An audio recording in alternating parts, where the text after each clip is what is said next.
पश्चिम आशियातील वाढत्या तणावाचा परिणाम आता थेट आपल्या घरगुती गॅसवर दिसू लागलाय आणि त्यामुळे एलपीजीची टंचाईचं संकट निर्माण झालंय.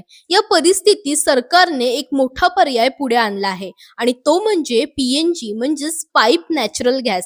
मार्च 2026 पासून आतापर्यंत तब्बल 5 लाखांहून अधिक घरांमध्ये पीएनजी गॅस पोहोचला आहे आणि सुमारे 5.68 लाख नागरिकांनी नवीन कनेक्शनसाठी अर्ज केले आहेत. ही आकडेवारी केवळ मोठी नाही तर देशाच्या ऊर्जा सुरक्षेसाठी ही अत्यंत महत्त्वाची मानली जाते. आता प्रश्न असा आहे की अचानक पीएनजीची मागणी इतकी का वाढली?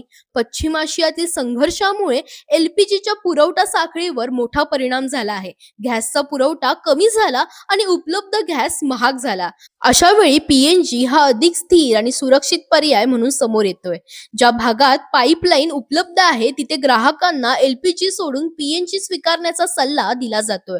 सरकारी माहितीनुसार 19 एप्रिल पर्यंत सुमारे 39,400 ग्राहकांनी आपले पीएनजी कनेक्शन अधिकृतपणे सरेंडर केले आहे. आता गॅस पुरवठ्याची सध्याची स्थिती काय आहे ते पाहूया. व्यावसायिक एलपीजीची उपलब्धता केवळ 70% पोहोचली आहे. एप्रिलच्या पहिल्या 20 दिवसात सुमारे 1,23,680 टन कमर्शियल गॅसची विक्री झाली आहे. पण दीर्घकालीन उपाय म्हणून सरकार आता सिटी गॅस नेटवर्कवर भर देतोय. घरगुती पीएनजी आणि वाहतुकीसाठी लागणाऱ्या सीएनजीला प्राधान्याने पुरवठा केला जातोय. महत्वाची गोष्ट म्हणजे आता केवळ घरगुती वापरासाठीच नाही तर व्यावसायिक वापरासाठीही पीएनजी उपलब्ध करून दिला जाणार आहे. इंद्रप्रस्थ गॅस लिमिटेड, महानगर गॅस लिमिटेड, गेल गॅस आणि भारत पेट्रोलियम यांसारख्या कंपन्यांना व्यावसायिक कनेक्शन वाढवण्याचे आदेश देण्यात आले आहेत. यामुळे हॉटेल, उद्योग आणि छोट्या व्यवसायांना मोठा दिलासा मिळणार आहे, कारण त्यांना आता सिलेंडरच्या रांगेत उभं राहावं लागणार नाही.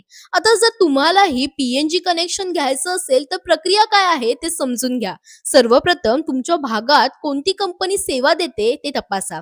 त्यानंतर ओळखपत्र, पत्त्याचा पुरावा आणि मालमत्तेची कागदपत्रे जोडून तुम्ही ऑनलाईन किंवा ऑफलाईन अर्ज करू शकता.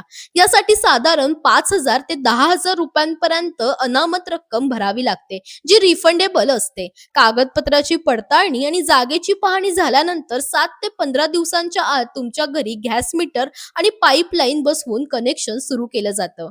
आता मोठं चित्र काय सांगतं? एलपीजी वरील अवलंबित्व कमी करून भारत हळूहळू पीएनजी कडे वळत आहे. हे केवळ सध्याच्या संकटावर उपाय नाही तर भविष्यातील ऊर्जा सुरक्षेसाठी ही एक मोठं पाऊल आहे. पण प्रश्न अजूनही उभा आहे. एलपीजी पूर्णपणे मागे पडणार का आणि पीएनजीच भविष्य ठरणार का? तुमचं मत काय? तुम्ही पीएनजी कडे वळणार का? कॉमेंट मध्ये नक्की सांगा आणि इंडिया लीडर या चॅनलला सबस्क्राईब करायला विसरू नका.